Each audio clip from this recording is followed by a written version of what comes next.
Welcome to the podcast, Amazing Tales from Off and On Connecticut's Beaten Path. And I'm your host, Mike Allen. You've undoubtedly heard the phrase, alms for the poor. Well, alms was money or food given to poor people over the years, handed out primarily as charity. Well, after that, the establishment of poorhouses took over. Now, while they're finally extinct in Connecticut, there was a time when virtually every town in this state had one, and our guest today is an expert on the subject. Michael Westerfield is the former director of the Windham, Connecticut Housing Authority. He's also the author of the book, The Road to the Poorhouse. His book covers the era of poorhouses in the state, and it also takes a look at how Connecticut's tried to help physically and mentally handicapped persons over the years. And it's not always pretty. Michael's going to be along in just a moment with this story. This week's trivia question: what activity in an eastern Connecticut town in the early 1800s caused angry mobs to besiege a beautiful school building? Stick around after the main program for the answer, because then you'll know the topic for next week's show. Amazing Tales from Off and On Connecticut's Beaten Path is brought to you by our sponsor, Yale New Haven Health. Yale New Haven Hospital was the very first hospital in Connecticut. They opened their doors 200 years ago and later introduced the entire country to the use of penicillin and chemotherapy. Today, some of the brightest minds in medicine choose to work there, and it's the primary teaching hospital for the prestigious Yale School of Medicine. For more information, log on to ynhhs.org. That's ynhhs.org. The poorhouse. For some people, it's something of a mythical concept, not really real, not something that existed, but a term that folks used to use to describe when somebody was down on their luck or had ran out of cash. They went to the poorhouse. Well, alas, poorhouses were really a thing, and they were around for more than 100 years in Connecticut before closing for good in the 1990s. And wait until you hear where that last one was.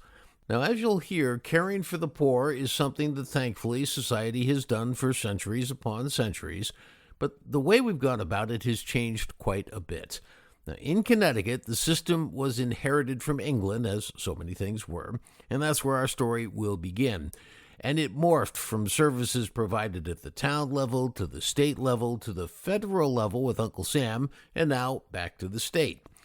The way we take care of people we used to call paupers and the way we care for physically and mentally handicapped individuals has changed radically.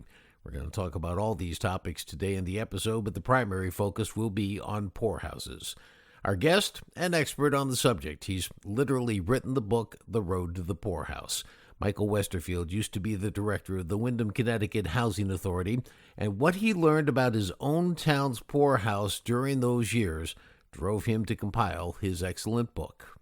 Michael, one of the things that I found fascinating after reading your book, The Road to the Poorhouse, was how we as a society for centuries have tried to come to grips with the less fortunate and the needy amongst us, and we've tried so many different things over the years.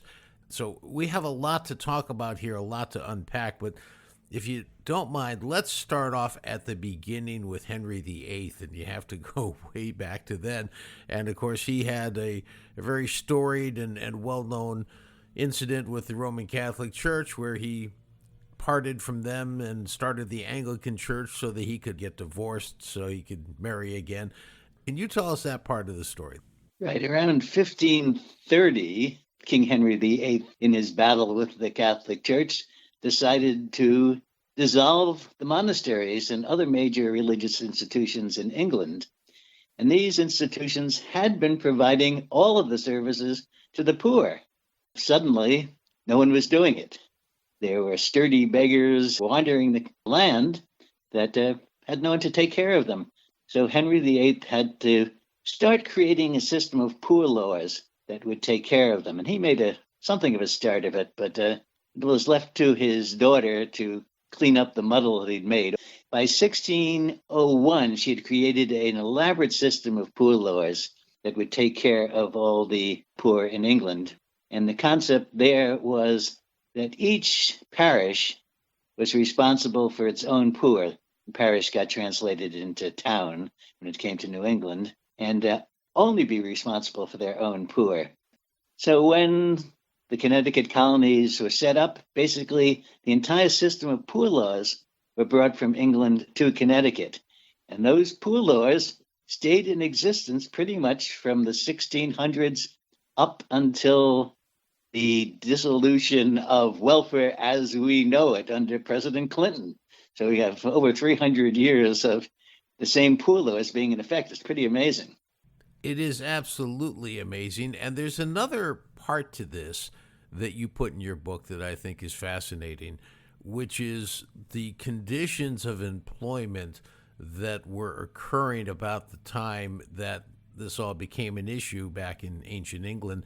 And that was simply that the feudal system was breaking down, and instead of farming, they went to raising sheep to produce wool and meat, which required fewer workers, which led to more layoffs. And I see, AI generated discussions of today similar to that.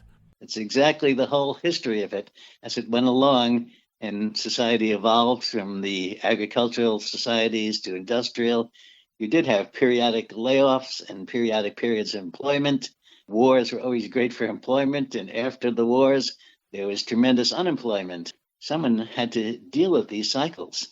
Now, you focused so much, obviously, on poorhouses because that was the emphasis in this book, and we'll interchangeably call them poorhouses, almshouses. They're both really in the same thing.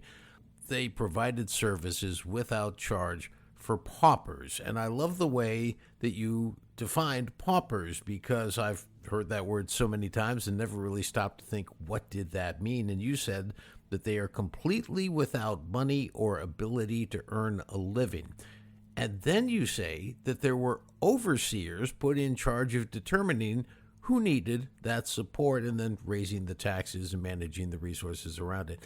How did they make that determination as to who needed help and who didn't? Well, the remarkable thing in Connecticut was sort of the personal involvement of the selectmen of the town and magistrates in the town and justice of the peace all could make this kind of determination.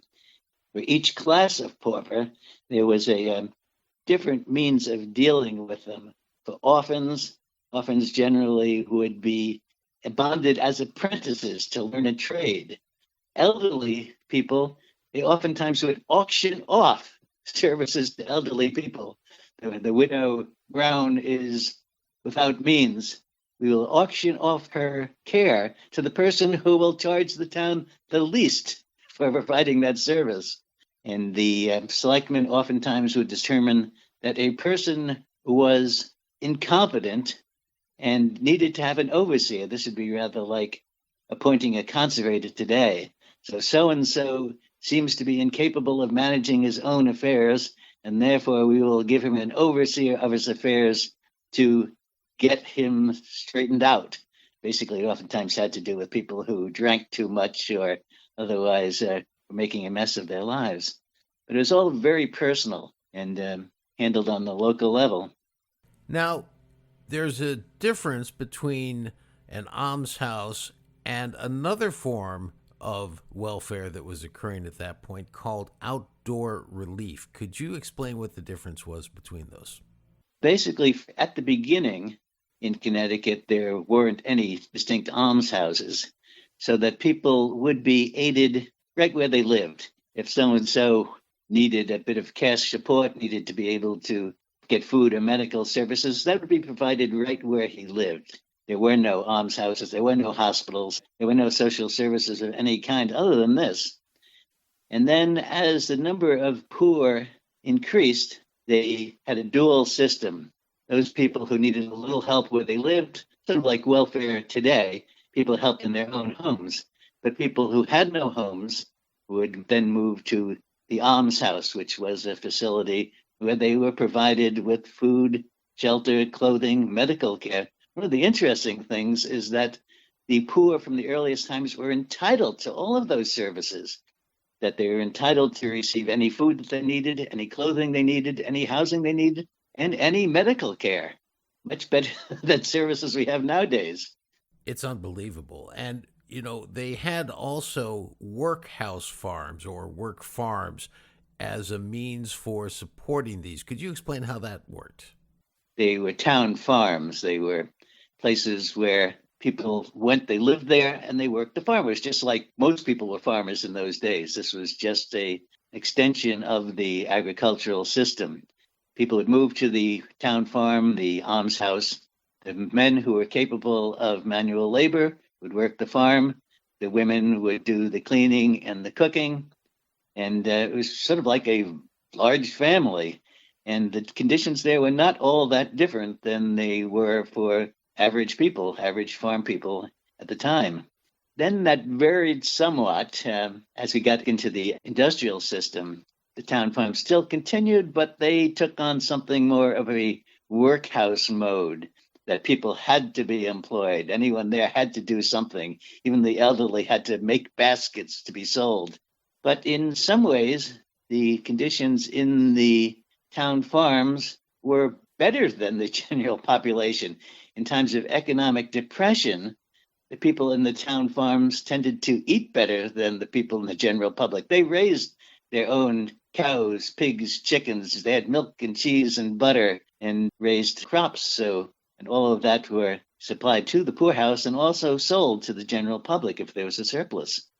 Now, I went, thanks to your book, and saw one of the few remaining almshouses from the day.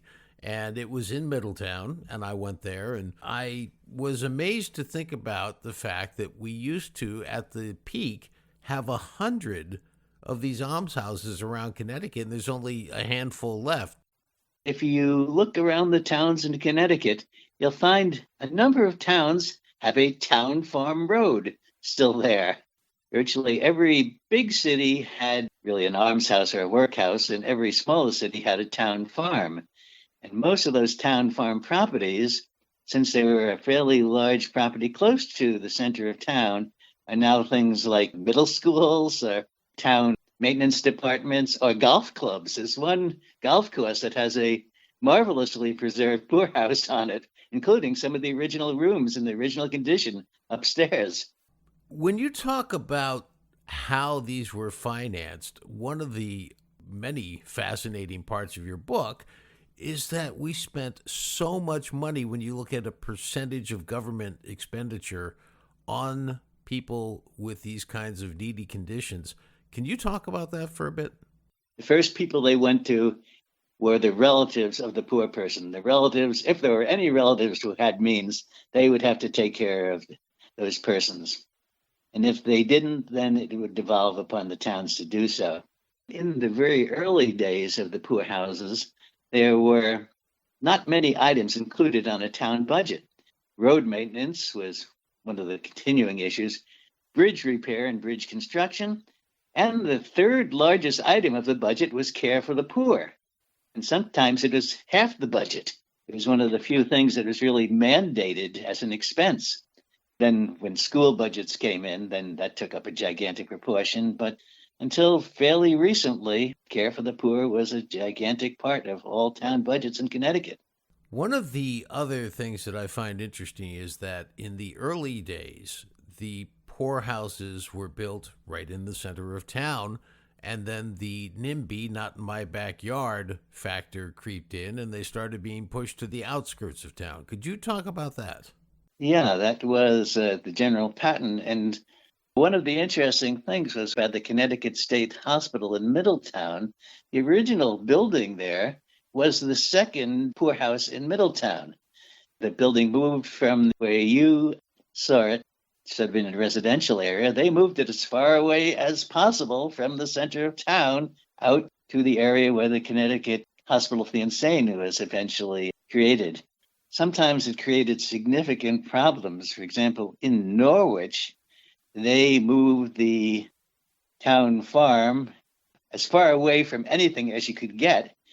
And in the town farm in those days, in that building, there were a number of mentally ill people housed in cells in the basement, and they had a fire. and the fire departments could not get there in time, and many of the mentally ill persons in the basement just burned to death. Which gave people a concept. Maybe we don't really want to have these things so isolated and not have people locked up in them at least. That's a fascinating chapter because I was going to get into that in a second. The fact that there were these cells, and sometimes for the mentally ill who were considered particularly violent, they actually used chains, didn't they? Yeah, they did. The mentally ill, until relatively recently, were treated terribly in Connecticut and everywhere. No one had any idea what to do with them, and oftentimes they wound up locked up or chained up, or sometimes just wandering loose around the town with no one particularly taking care of them at all. All these things started out, the poorhouses, the town farms, the mental institutions, started out with the best of intentions. And then they usually underestimated the need for the services. They underestimated how many mentally ill people there actually were in Connecticut. So the early mental institutions were always too small, overcrowded, and underfunded. And conditions became pretty awful over time. One I want to focus on for just a second, 1873, when Connecticut put into effect the State Board of Charities. What was it like in the state before that and after that?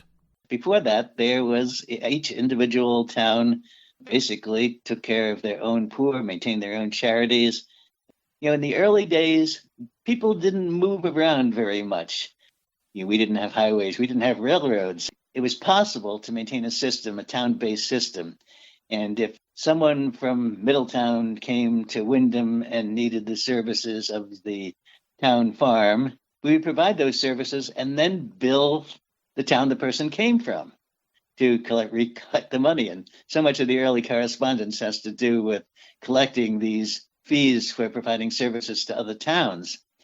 But then as the industrial system came in, and that oftentimes you would have a factory closed down in one town and dozens of workers would be out looking for work, it became really hard to maintain a system that was town-based. Gradually, it became more and more the role of the state to provide the services, and the Board of Charities was created to oversee that situation. Every town farm was inspected at least every 2 years, and they reports the number of inmates, the services that they received, the improvements that were needed were published in those documents. One of the things I wanted to also touch upon is the notion of how it seemed like there were some people, at least in some poorhouses, who were taking advantage of particularly the youth and others who were able-bodied and able to work, and using them for third-party contracting and indentured servitude. It just seems to me that there was some cheap labor opportunities involved with the poorhouse system. Did you see it that way? Well, not so much with the poorhouse system itself, but before the poorhouses, the only way of dealing with the poor was basically to contract their services out, so that any young person would be contracted out as an apprentice, and any sturdy beggar could indeed be put to work one way or another, usually as an indentured servant. Michael, towns that had a rail line going through it tended to have more problems with beggars coming into town because they would hitch rides on the trains. What happened at the time, industrialization and the railroads, and the fact that towns in Connecticut tended to specialize in one industry. You had, like, Windham was Thread City, there was Silver City, there was Clock City, there was Brass City. All of them specialized in one particular industry. And when there was a downturn for that industry, suddenly hundreds of workers would be out of work. There's no work in their town at all. These were, regular working people with families to support, and they would go on the tramp. So the term tramp comes from. They'd be tramping around the state looking for work. And right where there were railroads, they would hitch rides on the railroads and the boxcars and travel from town to town looking for work. And a lot of towns had what they called the tramp shack. associated with the town farm. It's basically just an empty building with a bunch of wooden bunks in it where tramps could stay overnight. And in 1991, I still find it very ironic that the last poorhouse in Connecticut closed. Could you tell us where it was and what Parsonage Cottage was all about after 86 years? The last poorhouse, last almshouse in Connecticut was in Greenwich, the wealthiest town in the state. Largely because the town was wealthy, they continued to maintain a facility, actually a very, very nice facility for a number of elderly people in the town.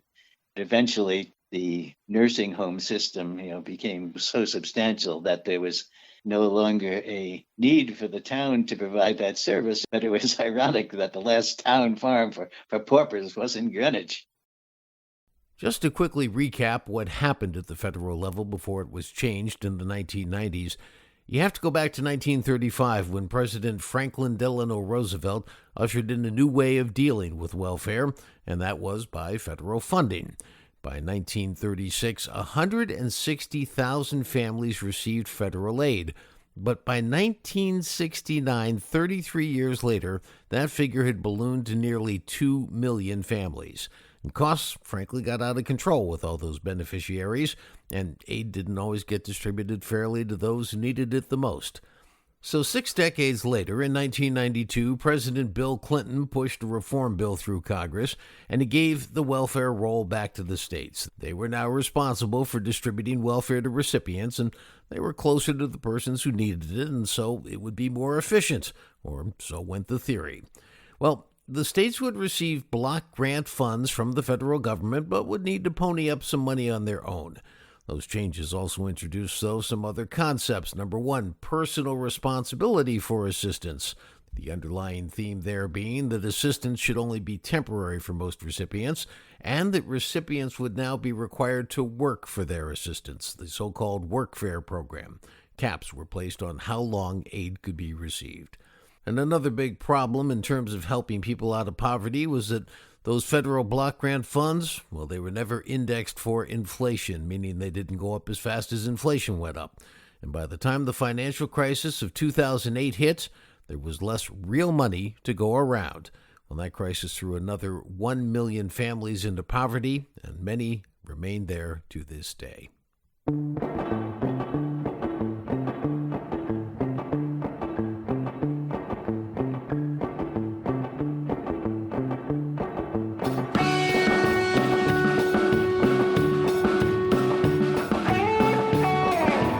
That wraps up this episode of Amazing Tales from Off and On Connecticut's Beaten Path. You know, for some Connecticut towns, you could look up on Google Maps and see if there's a Poorhouse Road in your community. That's where the poorhouse would have been located.